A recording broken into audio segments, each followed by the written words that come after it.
Hi, welcome to Just a Digital Podcast, episode 7. And I think I've already told you that the last episode, which is the sixth episode, is going to be the last episode of 2025. But apparently it's not, because I'm going to Jeju tomorrow to visit my family. I'm going to stay there for 3 days and 3 nights and 4 days, which means I won't have any time to record an episode while I'm in Jeju. Well, I can, technically, but I wanted to record it at home so I can post it and then leave to Jeju in a piece. So I'm going to do that. So, how's everything? I know it's been only a couple of days, but I think about podcast and any of the listeners that are listening to a podcast all the damn time. So I've been wondering. And, in Korea, seems like it's very peaceful compared to last year. And at work, a lot of people are in holidays and who's also gonna have holidays either. So things are peaceful and busy at the same time. And what else? Well, like I told you earlier, I'm going to Jeju. Tomorrow is the very late night plane. So I'm gonna stay here for 4 days. I'm gonna visit my family. So I'm very looking forward to that. And I'm also asked my dad to go hiking to the highest mountain in Korea, except the North Korean ones. I don't know if you know this, but there are 2 major mountains in Korea which can call the highest in Korean peninsula. And the first one is in Jeju, my hometown, which is called Halla Mountain. And technically, the tallest one is in North Korea, which is called Baekdu Mountain. And because you're not very allowed to go to the North Korea if you're South Korean. So technically, Hallasan is the tallest mountain in South Korea.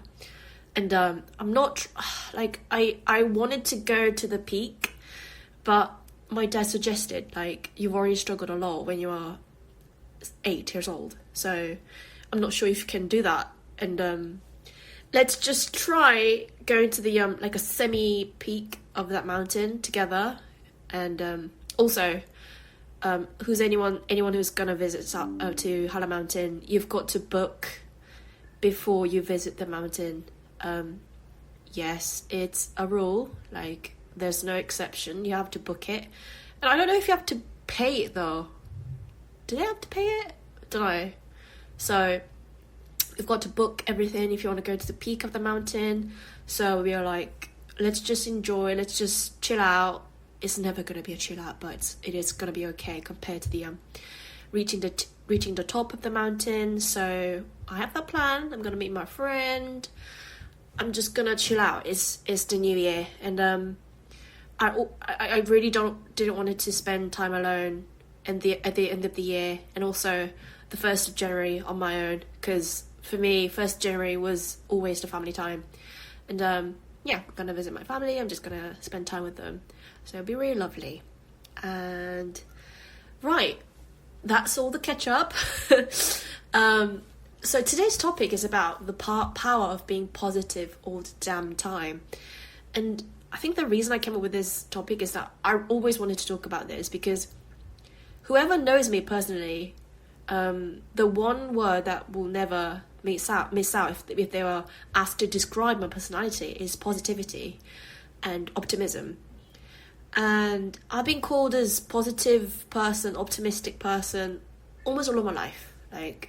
Whether it's a true compliment or whether it's a plain objective trait, whether it's good or bad, it was very objective opinion about my personality. I've been really, really optimistic and really positive. And yeah, I think that's one of my upsides of myself. And while living with a personality, there are some truths that I've found out. And since it's my podcast, I'm gonna say it, but I know it might sound controversial, but to some level it's gonna provoke some curiosity, I guess, because I believe some people are born as a positive person, and vice versa. Some people are born depressed, and it only came from experience of meeting very, very few amount of people. Like, I can't meet like millions of people personally. I'm not that old, so I'm speaking in the level of my experience only in my life, like South Korea, UK, Japan. And because I like hanging out with people, because I love communicating about things in general with people, whether like regardless of how close they are with me, or regardless of like, it can be a person I just met in the bar, and after that we never met. So in any kind of relationships, I always love talking about life in general and how they think about stuff. And again, I always had that comment about me that I'm positive and optimistic, and I always took it as a great compliment, and I always thought it was a very great big like strength in life. So I've been really happy about that. But as I went to school, I went to job and stuff, and as I meet a lot of various people, I realized that some people are born with specific character, which means positive people are born positive, and negative people, like pessimistic people, are born pessimistic, I believe. And that's what I discovered via my life, because like I love motivating people. I love telling good stuff and telling compliments and telling like it's gonna be okay, and you'll be fine, things are gonna be okay, you can handle that. But the more I kind of mingle and hang out with people, I just realize that people really don't change. Like those who were very negative at the first sight tend to be negative and pessimistic until the end of the relationship, until, don't know, like, yeah, that's what I felt. So during that experience, I really didn't want to make it as a fixed opinion about people, that people are born positive, people are born negative, because it sounds so unfair. It sounds so unfair and so sad that if you're not happy in life, like almost all of your life, that means it's gonna be like that until you die. So that's really sad.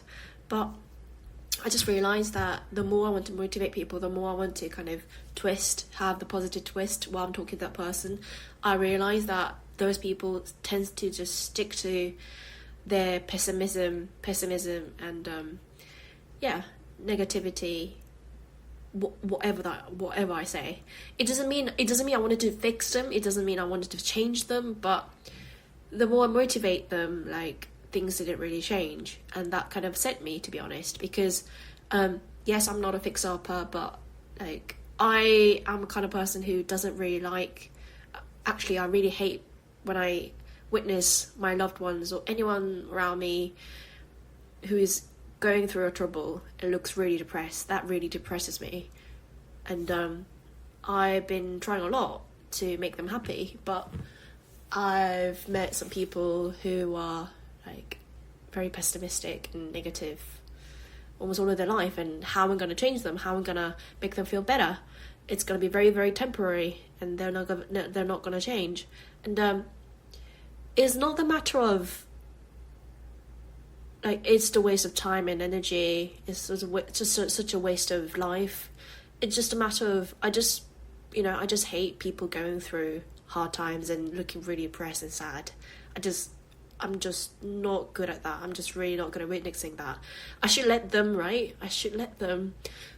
But it's been really sad, especially, of course, if they're my family or the ones that I love, that it really broke my heart. And through that experience, like I said earlier, I just realised that people really don't change, especially their character. I know that there are exceptions, but like I said at the book, like people only change when they feel like to.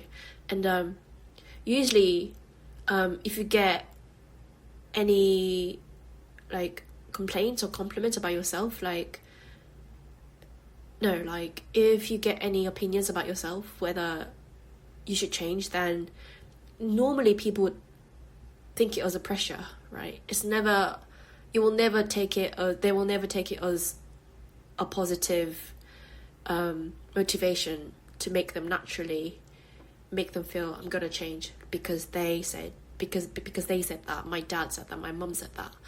And it's a very simple concept in life, but it took me a while to actually accept it and just let that person be who they are.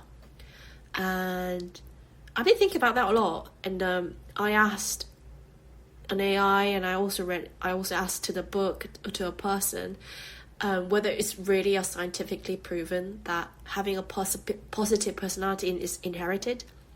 If your mother and dad were like really bright positive person, does that mean, are their children are naturally born positive just like their parents? Is it really like influenced by genetics? And I searched it, and unfortunately it says it is said that it is scientifically proven that personality traits, including positive optimism, are significantly influenced by genetics. And not gonna lie, it kind of made me feel bad about those who had depressive parents, depressive family around them. You know, not the ones who are like depressed because of like certain problems. Those who were always depressed, like medically or psychologically. Those who are really depressed like tends to have depressive children.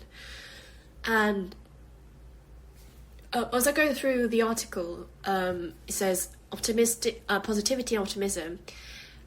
Says it explains a specific research in a positive emotional state, like life satisfaction. Optimism shows hereditably rate of about 30% to 40%. This means that nearly half of your baselines for happiness is influenced by the genes you receive from parents.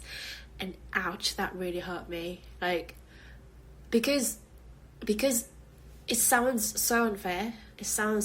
Like, it just makes it so unfair that most of your personality, most of your happiness comes from your parents' character, not only related to your circumstances right now, whether it's like financial or relationship wise, except all the multiple complex traits in life. Although like 30% or 30% of your happiness could come from a parent, no matter how successful you are, no matter how you're happy with your relationship, no matter, peaceful in life in general. But objectively, you're peaceful and happy right now, but just because of your genes, just because of your parents, that's what makes it so unfair, right? And I've experienced this so I had a friend, and I liked her, of course, because I was brave enough to approach her and say, I want to be a friend with you. And then we got along and things went really well. And after we got really close, like after like few months, and like since you kind of started to talk about the really private stuff, she actually told me that her mother was acutely depressed person, like acutely pessimistic person. And at that point I didn't realize like what that means, because I was like, well, you had a sad parent, so what? Like, I like you as a person, you're my friend, so it doesn't really matter. It seems like you're a really nice person.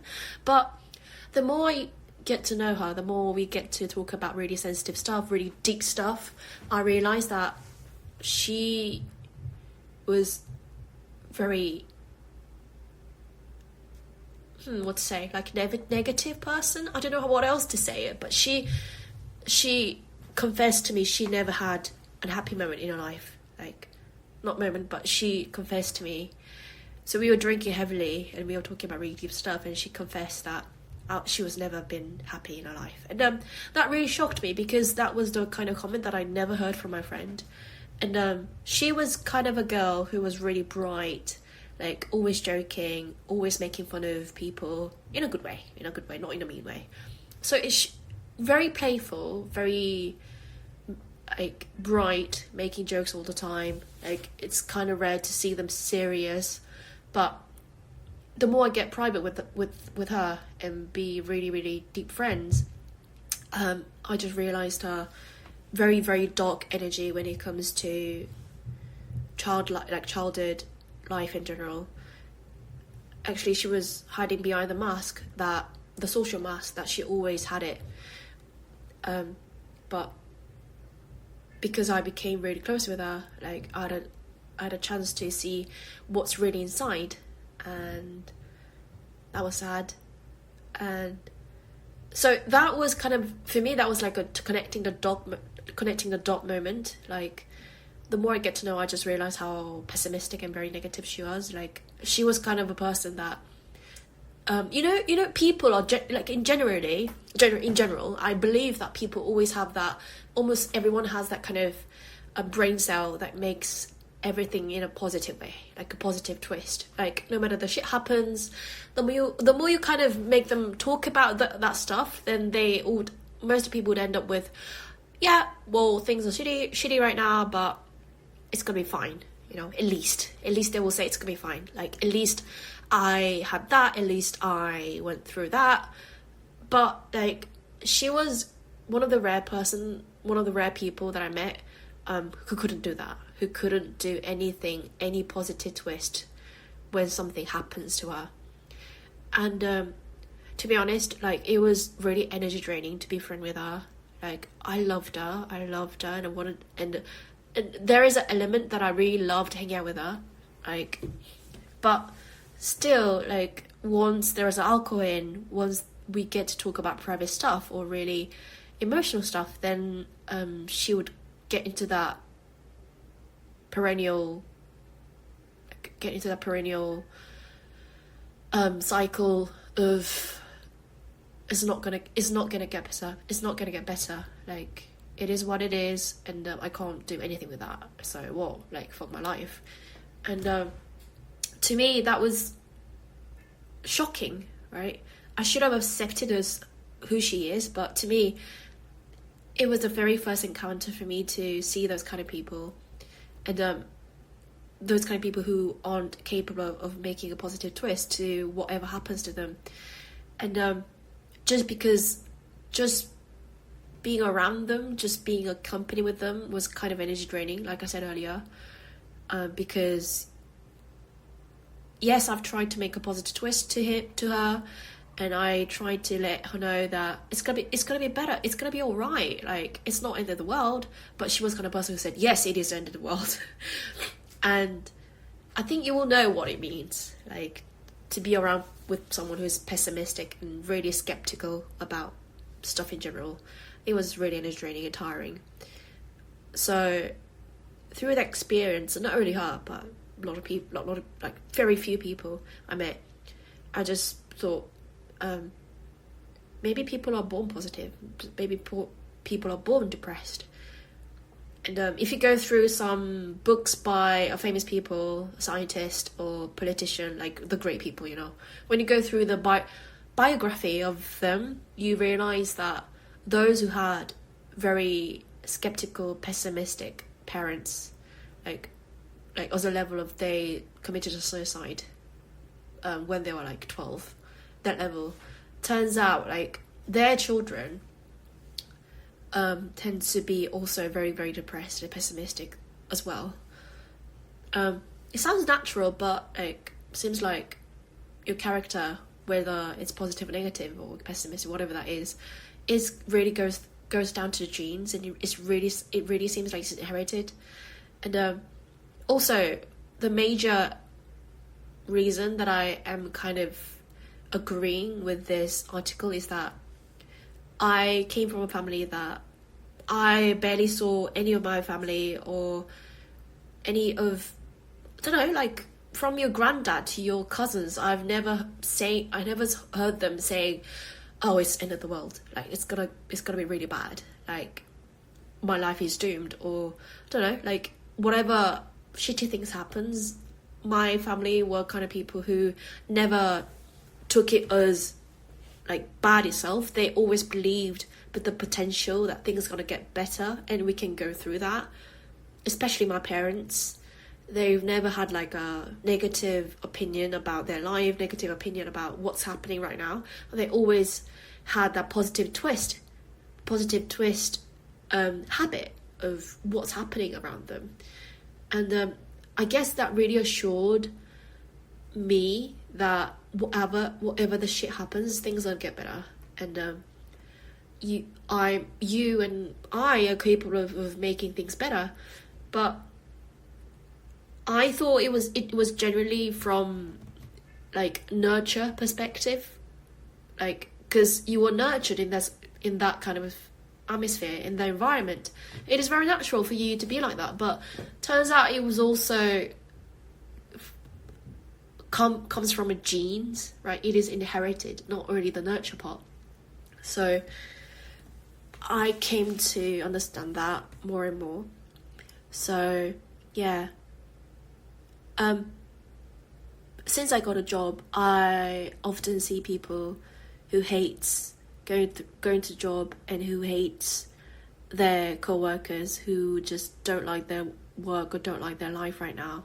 They're just busy with like work, home, family, whatever. And for me, like I try my best to fun it up. I try my best to make things happy. I try to make things positive as possible. Like for example, my favorite activity during the day is on the way home in my car, I have my little karaoke in my car on the way home, because like I turn on the music, the pop music or dance music quite loud in my car, and because I'm alone, right, in that small space, like I can do whatever I want, like as long as I drive safe, right? So on my way home, I always turn on the like really dance music, really bright music that almost makes you impossible to not dance. So I've been doing that almost every day, and the reason I'm doing it is because not only because I want to. I just feel like if I don't do this, there's much of a space in my life right now to dance like this, like to have fun like this. Yes, I am quite in a like peaceful state in my life right now, I believe, but like because I have a responsibility to do this amount of work at work, or like I have a responsibility to drive safe to work or home, and well, I also have responsibility to let my dad that I'm okay, whatever, like, you know, the grown-up thing. So I just made it on purpose that small amount of time in one day to make myself really happy and jumpy and fun it up, literally. And it is my favorite activity during the day. I wouldn't call it as a hobby, but it is very, very important ritual in my day. And I believe, like, if you're grown up, I think it's really important to have that kind of ritual to make yourself like happy on purpose. That absolute standards in everyday life to make yourself happy. Like, for example, like I said, the karaoke and I drive. Also, I have a very strict rule to take a walk after a lunch break. Not after lunch break, but after I take a lunch, I go outside straight away and take a walk. That's very, very important ritual for me, because the sunshine and the breeze and just looking at the sky, at least, is very, very important to my mental health.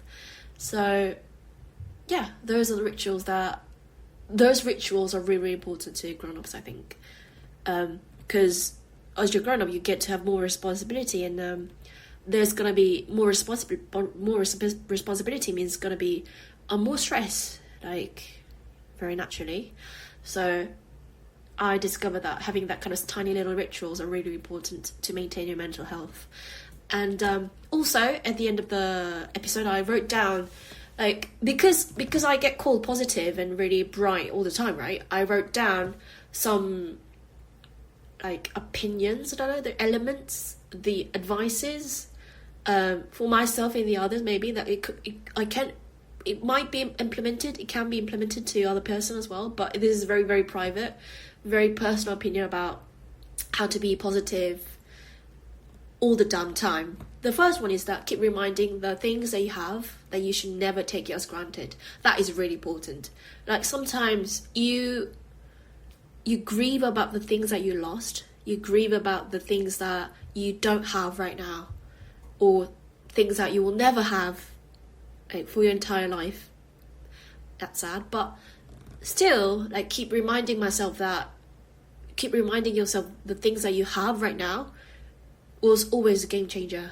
It really doesn't get old. Like, for example, you might grieve about, I don't have this amount of money right now. Then, well, at least you have this. At least you have a roof in your house. You have a roof that is gonna cover the wind or rain, whatever. It sounds really cringe, but you know what I mean. So, well, for example, another example could be, well, I don't even have a time to hang out with my friends tonight because I'm working at work. Well, at least keep reminding yourself that you have a work in this bad economy where all the AI is replacing you. So, yeah, I think that since it's number one, to me, it's the most important thing. Like, to be positive, like just don't forget to remind yourself of the things that you have right now and cherish them and never ever take them as granted. Okay? And the second one is that the more you're in trouble in life, be nicer to people around you. I think that's also like a second, like almost the most important and secondary important part of making myself positive is that once you feel like things are really shitty, like things are going really bad, I try my best to be nicer even to people around me, because at least that makes me feel good. And at least just because I'm in trouble in life, just because I'm in a bit bad phase in my life, I don't want to make it worse and have that bad influence to the others, because it means that I'm spreading that bad aura to people, which is even worse. Like, if you're going to be sad, just be sad on yourself. Okay, that sounds really mean, but you know what I mean. Like, just try to manage your emotions, okay? Like, I'm not saying in a very like private manner. I'm just saying it as, don't express your emotions to the others as much as it's gonna damage them or damage relationship, right? Just because you're happy, just because you're sad or depressed, try not to influence to the others. Just maybe you can talk about it, and maybe you can ask them for advice, or maybe you can ask them, shall we grab a bite, or shall we grab a drink? And then you might be able to, like, slowly, like a grown-up thing, like to tell them, it's been going on like this, and I'm in a very difficult situation right now, but I'm gonna go through that. That's okay, totally. But you know, those kind of people who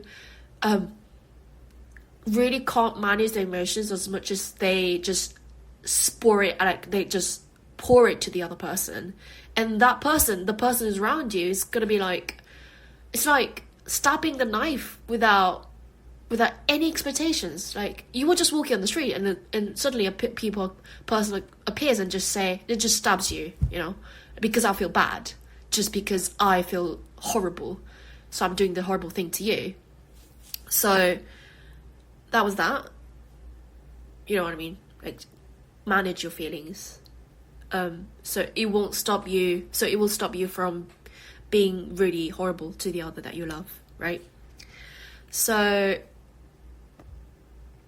right, and the third one is that just like bad days has come, good days are coming for sure, 100%.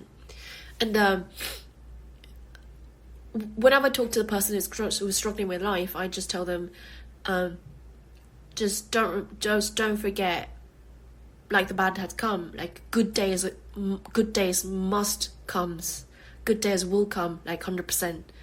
Like, no matter how bad it is, like, good things are gonna happen. Like, I guarantee you. It's not gonna be bad, like, 100% all of your life. At least just even the tiny thing, even tiny little good things are gonna happen to you. So, wait for that. Like, it's gonna be bad all the time. It's not gonna be good all the times, of course, but it doesn't mean that things are gonna be bad all the time, 100%. So, let's just bear it, and let's wait for that good things happen. So fourth one is that remember all the shitty things that happened to you, and see how you coped with all of that at the end, and became who you are right now. Believe that you're capable of recovering any kind of adversity. Yes, like, think about the last breakup, think about the last, don't know, like, turbulent moments in life, but look how you've figured it out, and look how you've discovered the way to get out of that struggle in life. You've done it, and you're gonna be able to do that. You're gonna be able to go through that in any kind of adversity. So I think this is a quote that I keep telling myself whenever I feel like I'm not enough, or what am I doing, or, you know, all the bad stuff. I just keep reminding myself, remember all the shitty things happened to you. You've been through that, everything, and I'm sure you can do that again, maybe better. Okay, and last one is just let it be. Just let it happen. You'll be fine. That's also one of my favorites. Like, yes, like, bad things happen, negative things happen. Just, you know, still, just let them, and let that feelings drawn you. Let that feelings makes you feel horrible, because it's gonna end. It's not gonna be forever. Just let them. So these are the 5 things, advice maybe, like, things I keep reminding myself about when I go through some hard times, or whenever I feel like, why am I always the positive one? Why am I always the one who's bright? Like, why do I always have to tell everyone it's going to be okay, while nobody's just telling me that I'm going to be okay, you know what I mean? So, these are the things, and so today's topic was about positivity, like, how am I trying to be positive all the damn time. So yeah, I hope you enjoyed the podcast, and I really wish you a happy new year. I promise you, this is the last episode of 2025, and oh my god, tomorrow is 31st of December, the very end day of 2025, and I hope this year had taught you a lot of things and made you happy. If it hadn't, then let's pray that the next year, 2026, is gonna be a best year of your life. Alright then. See you the next episode, and hope you have a great new year with your loved ones. Okay? Bye-bye.